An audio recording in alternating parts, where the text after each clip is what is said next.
Pathian si bai bu kila to thiang lim mi lo ngai thangu o kul kongka teu in lu chung te kha choi sang ula nang ni kong khar lun teu in khai sang ro ti chuan ro puinalal hi alo lu don nia ro puinalal chu tunge ni lalpa chak tak le thil ti thei tak lalpa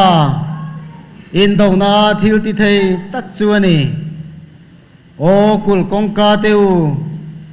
in lu chung te kha choi sang ula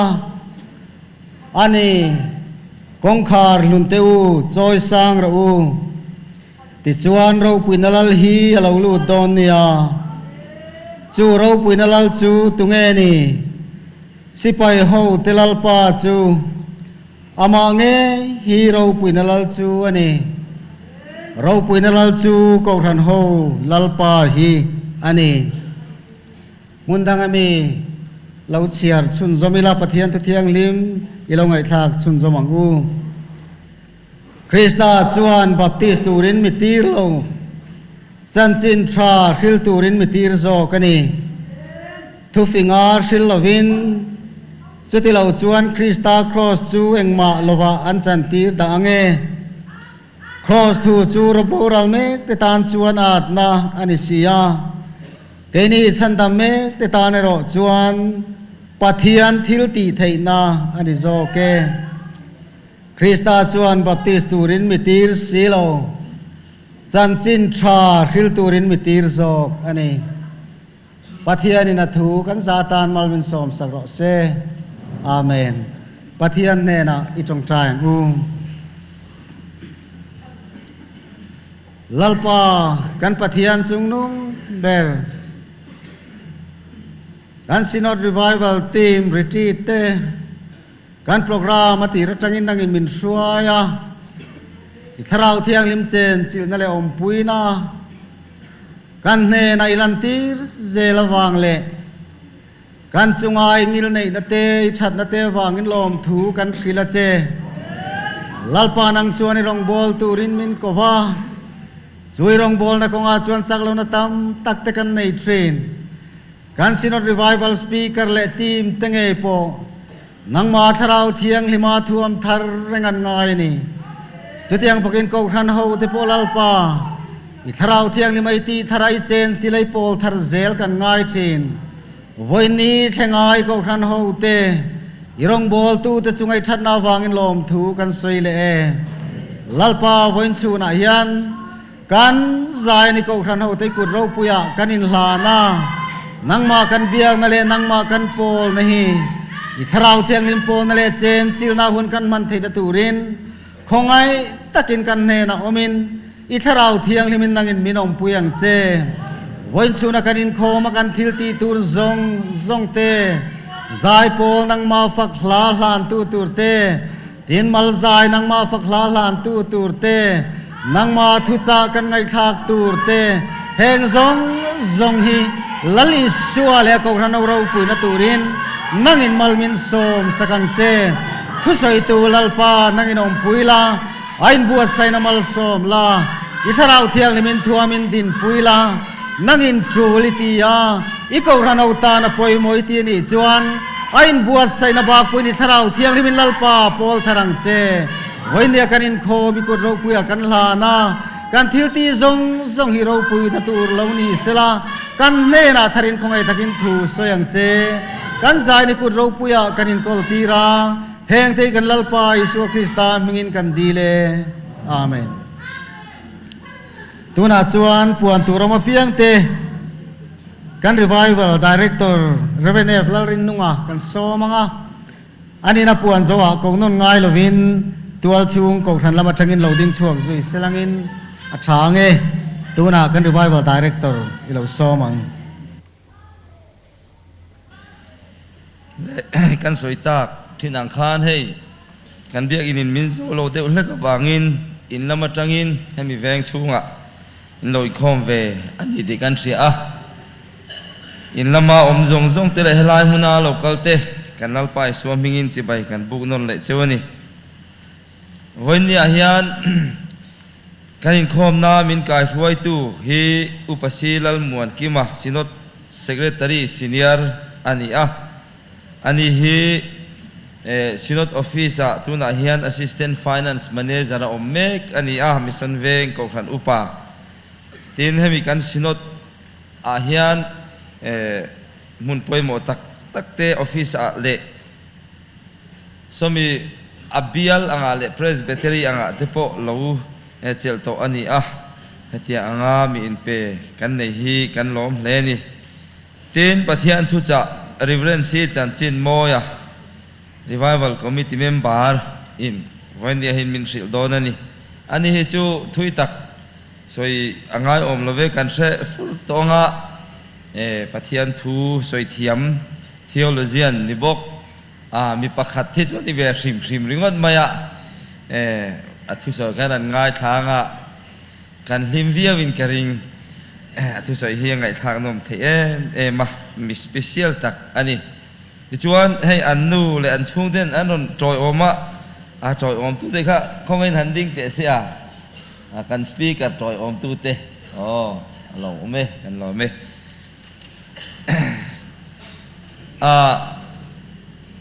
ti chuan mission veng pastor bial zai pol te kan so mangin voin hian pathian fakna hla anon sa thei dona an long le ani Zaya rongbol turin nula Deborah remsang pui chan mari kan soma ani po local thea along om tak zetani tichuan in khom bana hian in khom ban vele itimayang dar thum matanga da lile chan veti in program omna in khom ban vele hian hemi hola hian kan chak hola thingpui kan na khan praise and worship nei ngal tur ani ta hian upasingur than tuanga kneeling band ministry kneeling ministry akan speaker kai huaina le kneeling ministry kai huaina in nei ani dona thutna chan lo po ala om khopang pathian tha thoro puitak kan be seya hei zai po te po khamin om puize ulangin a thome yang tu te po chu kai som ha ni selangin program ein chel chuan deuh dona wangin tual chung lam point an tin lo lam ni lovin thingpui lam po kan ti don lo nin ka sia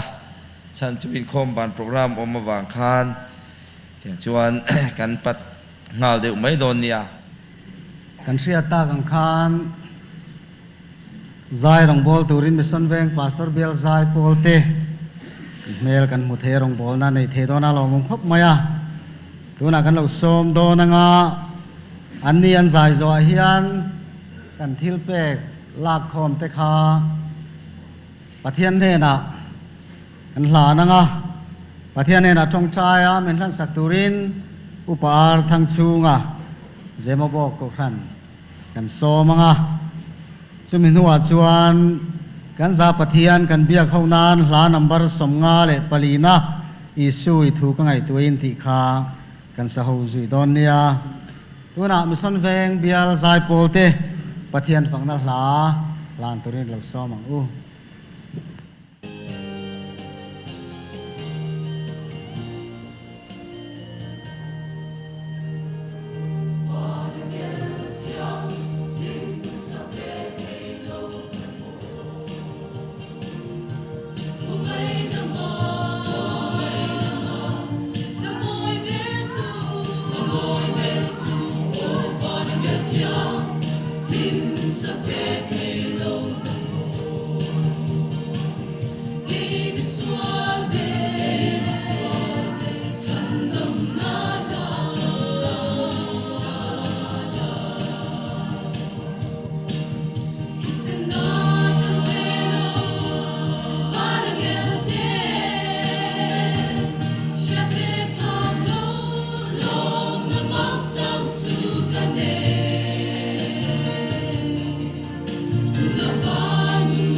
Pathian phang na hla moi takan ron tana wangin mission veng bial zai pol ten hena lom thu kan sui ni tuna chuan kan thil pek la khom tu te he ta hian local selangin Pathian hena tong traya min lan sak turin upar thang chunga lo so mang u lalpa kan Pathian min mangaya min kol tu voinia hian ko ran ro pui tak zorama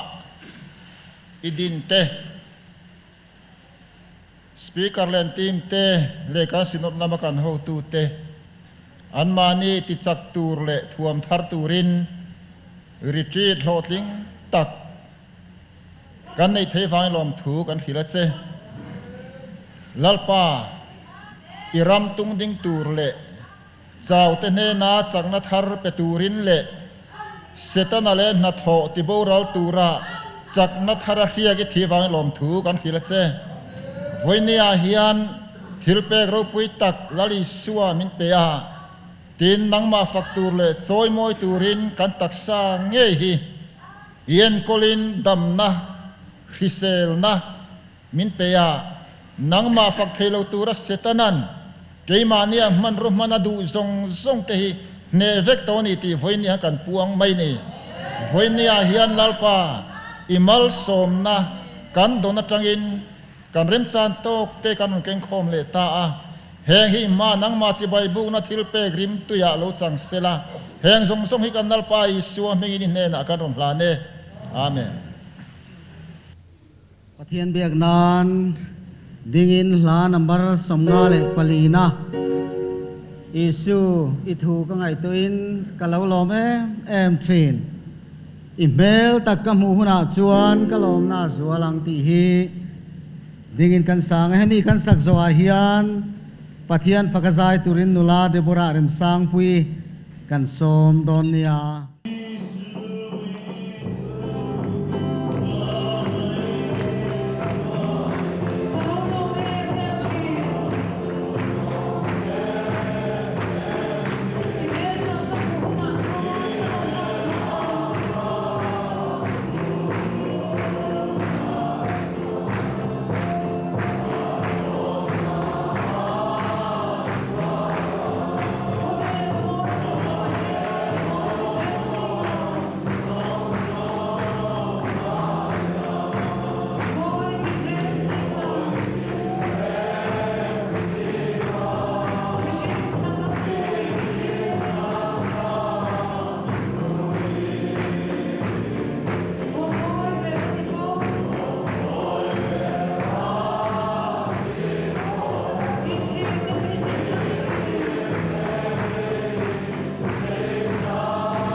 không ai nào thuộc em Patian phật nan karon lana nga kan thil ti ang ten lovin pathianin không ai nào vang zokin min chandama kan thil ti ang te anga thungrul tur chuni ila tu ma adam tlak kanam lova ma se không ai na sat em awangin afapai so krista chuan chandam kan lo ni keima lam ka in en hian lalpa engma reng mu tur om silo mani kanin ena kan swal na bak le kan fello na bak mu tur kan nei lova krista lam kan thlir ero chuan lalpan mi fel fam ki ma min pom hi aro puyani mishing mit muwa thlinglo ma ila mi tin min ngai sang lovin min musit thin ma sela lele wan siam tun felamin pom chuan kan ta na to kani krista aya thlan tur khovela hian omlova iswa lo hi chu min ti hlim tu tak tak omlo ni o khongai na va thuk em pathian faknang karon hla na nge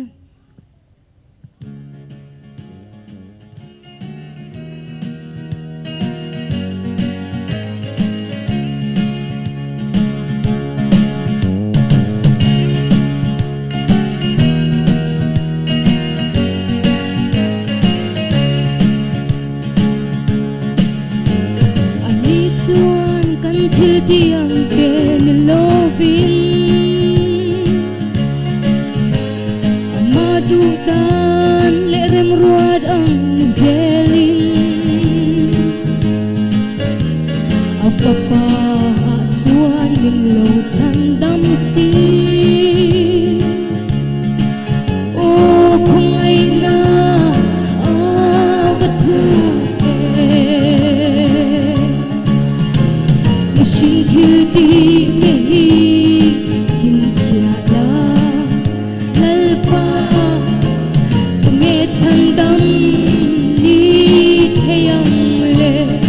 o lalpa na phok lova pathian po ngai sak lo chiang chan tir tu ring zo ring na chu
to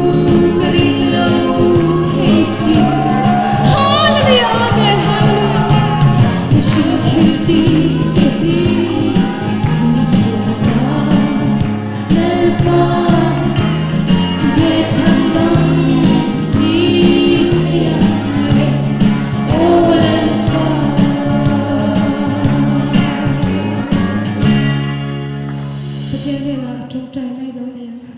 lalpa kan pathian du tak min mangai tu mi fing tele mi ro pui te ne na in puang lovin mi swal te mi thing lo te ne na lalpa in puang du a I rong bol ka ga voi ni khenga min na ro ta wang hian lom thu kan shin che ni lalpa kan swal na te nga min thung ru lawa I khongai na wang ai fa pa Iswa Krista min pek wang hian lom thu kan shin che ni lalpa mani lam kan in chuan kan swal na pa mu tur kan nei lawa kan pol ho na ba mu tur kan nei lo I rong bol ka ga bo hian kan in ngai lo thi Krista lam ta khir ro chon mi fel fam do mi pom hi ro pui kan ti he na alam thu kan shin che lalpa mi shin mi mo bo kan thing lo ma se le le wa siam tu fela mi thiang hi ma min pom ma wang hian voi na hian kan fa ka che nang ma lo chu khan tur kan nei lo nang ma lo chu ben tur kan nei lo nang lo chu chuan tur kan nei lo ni I rong bo tu hi voi na hian mi ti chat thara har sa ta le tuar le san na buna po chel ta kan pa kan ram che to de le chu ko tin chim to de mi mal dum che to zong zong tum ding le turin mi ti chat thar le che kanin kho ma bol min ta sa ka to khen min shoi turin min chanam tu gan pa Iswa Krista begin kan ro til che ni amen pathian fakna hla thiam taka ron saka wangin nula debora ne na lom thu kan soi ni tuna chuan pathian thu cha reven si chanchin boy ne na tang kan lo ngai thadon to nga kan in khom po atop thengin akuta hlan to don nia reven si chanchin moya I lo som tong u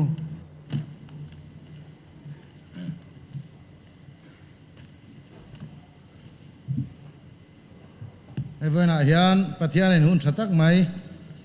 min peya lawm len ka sia ten hai revival retreat he anuam ve han re renga hang hun lo chau bel mai he chu in me lo ve sim maya revival la chau hi a rem lo le in ka sia ten kan chang kang ta deu wa thu zir ta ka han neya paper te ka han present a ka han beya kan soi ho na ta po ka han nei te kha alimom len ka sia ma so na ro pui tak po nia kan paper te kha ngai nom le maya han soi non le po cha gom nom khopin ka sia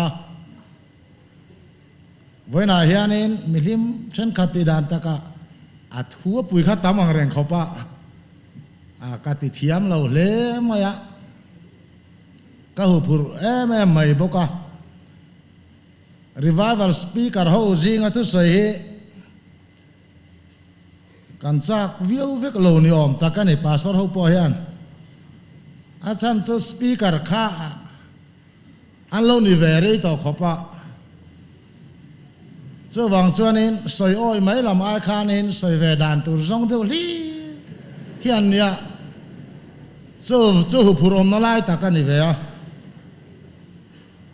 ko ran ho zinga thu sai chu nuam ta ka ni oi mai an tuma speaker ho zinga he chuanin soi le chon tur hin dap ani deu ber om mango ta kan tia an oi lo wang po ni lova chu wang chuanin soi lo po hin nei tlem ta ka ne pathian thun soi nem to khopa an siat hi chan soi chu kong khan ni se an siat lo po soi nem kho to ma speaker ho hianin mi soi an siat ta po soi a thili kem chong li ta chong a te han nei to ta chon an non nem ti a chiang ve khop ma ma salangin an that em man ya ka ria chu an yai chuang lo tlat ani an soi to kha pastor ho har san na om ve hi chu soi to soi mai kan khe ve a adang an nung ka han zong a wang ve sia arin an har ve khop mai hey revival lam kan han thuk lo nat bak khat tak ning a ria an ni hi chu an soi to hen yai lo reng a chu tiang chun nia tin man ai ma kan son na revival la hianin ro pui ta komin ka sia speaker zong hi an lam thei vek ni ka sia hei hi awom ngai lo khan ya awom ta ta ni tin mi lim lak lo kan nei lawa du hun huna thu mai thei mi lim li ani po ro pui na ta kan ya mi lim lak lo hi har se ve a kan ban to nu po lim kal zel hi a boi pui tu ni a ha tha khopa pastor chan dewani china ha tha ta kan ni a tui lo zo ken lo chai ngar te ngai ani ya ve na mà sẽ chú hoàng thiếu chú ốm to lâu anh ấy tu nào chú anh thi là trang cáng to nên cái gì à lò mồm lẽ anh ấy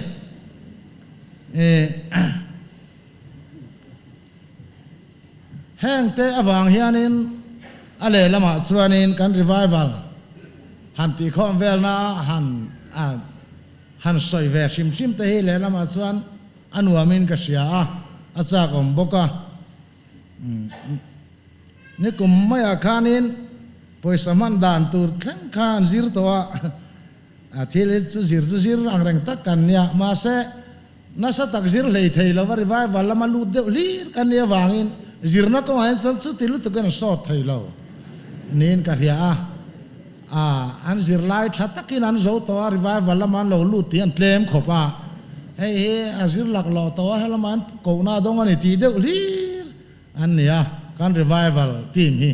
amak ang reng khok mai van nei na revival team hi an van nei na kan ramahan an chang nin ka sia chu an soi ma sak te po thain ka ria in van nei na hi thu hi in soi thiam mo thiam lo mo lama nei lawa koran hian har thar kan chak maya Semitan sorin revival department akan vadila team member som sri zet me chon min pek tu ri lo rek hop maya so tiang a sorin rong bol na in nei reng thei hi in ni lo le ani voi na hianin missionary te pastor te rong bol tu tam bertei chu min som tu hi regular lo ve ta kan ni nàng ni ai chân bấy xây tu châu anh ông rèn mày hi rong bol tu ni lo in ni ti in sia tru le in ka sia ti chuan in ko ran hian har na acha kleta thara ba har acha kleta chu ta chuan in a ken tu in ni ta wang hian in van nei ti hi in sia tru le in ka sia tin ke ni ang rama ta hi chuan in revival speaker revival team an counselor han ti te chu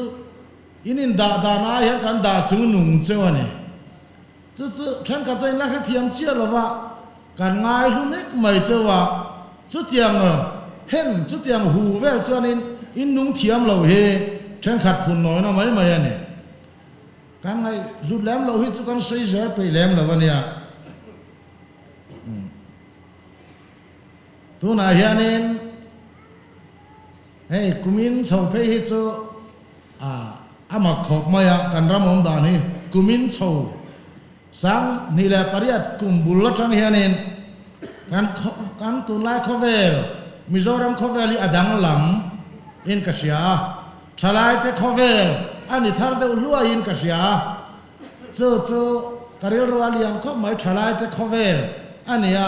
en kimi thalai lam te na anti lo hi chuan a har savek to ani yanin thalai in kho man thu an thu treu lo na biak in chu ko ran tu yan om lo reng hlim po nom lo no le pa ho rut mai te chu kan la du zong kon thang e lang en kan sa zo cho kan ni to thalai rual an lim lo chuan ko ran hi a chaw ani mai misual kan ti po thalai bo kan ni ten ko rana po har na keng tu te po thalai bo kan ni tu na po na ivan pa ho la sam thalai rual chu lam kham lo nan an long reng me ni hei adang lam khop mai chung kwa po thalai in chang kai an tum lo chuan kan re thei tial mai ni thalai khan adil tu khol ringot mai thalai nga chung kwa san buai vek ani man ei zo mai tum man mai tum lir mai an om tong na in chung chu an re thei vek ani lak lu tum thalai an tam phot chuan chung kwa po a har salom chu tiang zel chu nin ka mua chu wa chuan tu na kan revival team te hi thalai rual seng song kan ni ber maya hei han be sen sang tak min nei tira tin in van em na pakhat le chu nang mani mang chau lo cha ko ran hen har tharatum mang lo re pastor te chan han be ve ngat ma tan teacher char mai lang sexual min tilo revival ko lu thani an lo tire pastor hi chalo pon ti chuang lo revival nang mani mang kher lo za min haran tum lo hi kan hil fia zo to lo wa kan ma ko le ngon mai chin chu ne so wa san in tha da rem to lo ti kha kan sei du ani lo te ro lai mai thei ni lo tin mi hi an lungoi to lo na sa khom mai kan rama hian lungoi lo na hi vut maya phun no na hian hun na chang sang em maya ati re dan om ha ri lo mai min phun hut mai an nuar vut mai boka tu mai an lungoi lo ni ta bero ma ti tu ra ni bia ki na trong trai thom pen ngai thavang vang tu lom thu sei trong trai ya kha ta nia adil thom hi ri chur mai ni ke cha na chan ka ring vak lo pathian ni pathian na lom ngai lo ta thil dil ri ngot mai he kan pathian tan hian apur ri lu tuk lat chung ta chuanin min kap ve ringin ka sia hau tu la khuai tu lam sik na hi alian em ve ka ni tu na hian ko thana ponia politics sa ponia chung kwa poni nu le pa rin kan nu le pa thuoi na kan ta chamme ka khuai tu thuoi na kan ta chama chulaya chuan kan hau tu piang te kan sit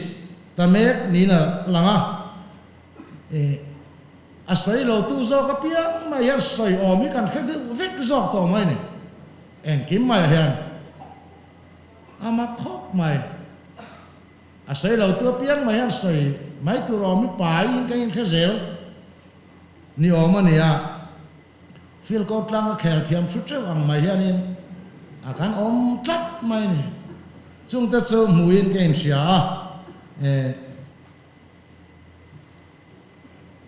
harna apo hian tharau thiang lima harna kan chana po hian ala fam kim thei lo na le harna ina min la nuai ne tak lo na le chan chin thai na hatia min ne zo lo na he awang le chan tam tak om ma salangin ka mu ve pakhat chu ruai tu lam har hin wang mani ko rana harna khen po hian tlar ma lam hi chun har lei thei re lo tlar nung lam atang hianin grade này mu mang lo hin lo har reng maya alo sang lam zok hi an har lu tuk lo ve ka chuanin har na kha ani dan turangin ati suak zo lo ang khop mai mi sai du vak lo kan sai te la ni acher lam hau alo nei sang de lam ho atlar ma lam hau he achu ho hian ma changin har na hi kan changani pan kan channa rei to niang kan tinon lo khop ma chawan he ta atlam hung lam train har na he lo thenga chu chami han nuai thin tak na he ta huai tu lam chan lo lom le lo welcome back ai sang kan nei mang tlat lo lom reng the ni lo chan ve chi nia so wang chuanin heng te po hi kan ma bak ni ten ka sia so tiang te chu ni mai thei chu ri ru chu ni angem ka hela wa politic chung sang a po hianin ram khoi dan tu sia khoi tum re reng lo hin tam mai khoi tu sit lir mai khoi ve tum hau si lo kong hia lo tam ani chung te wang te po chon har sana omani mai thei chan chin tha lama hian chan chin tha lo lam hi min ron ne tu atam tial ania ten thil tha sia ti dan tur po sia pon lo pung ta me ka mà sẽ tì tung máy hi mi nom lo tlat ne kan ram po ya that dan tur sian om treo to cho kan thok về tiếng tì tung mà nom lem lo cái hiện kan soyang lo vakal ta che ti ni om tak li mai kan ni tat mai he ti hi chona har sak khop in karing che vain chan chin thak hil hi kan thu puya ne ya he ti hianin biakin an chan chin thak hil hi tul li ten sai kho me lo khya me atul akal chuanan atul ti hi zon hil turan ya che vain ko ta missionary ta kan tir ve boka kan missionary tir pakhat su an ho to tran lo soya atak takan ya aming chu ka sai chan khelu tu ka nga sai lo mai langin hey fi la lo lut ve ta evangelist athoka kan han fellowship piang hian chan chin thil tul zia hi asoi ren ma ana ber kan ni se atul zia ri ma soya atung lama program kan han siam hian arim chang lo fo ma ama hian atui pui kha chan chin thil kha asoi ahil huna kan ahil pe lo ta tan satiang chu kan ni du khom mai cho wangin kan thil ve zong chi re re hi tharau lam thil po taksalang thil siam thana ni amo tharau lam thil ni amo taksa le tharawa kan thil ve zong re re hi tu na hen so kan ti fi to a thok tu tur kan zong vek zo tho kan tu mang lo a thok tu tur hi arwai tu tur sponsor tur kan yang tu ka sponsor ngo ti ringot tian kan va huai ang kho mai mi roi kan tum ani hetai ka om mi tir ta che ti tur hi an wang kat chung ta chu karil ro hen oma khang ta kha kan in mu khom kha ta ma kan soi ma sa ne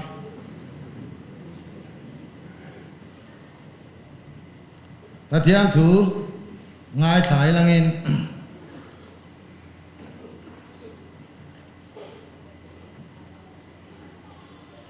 sam number sam thum le pasari na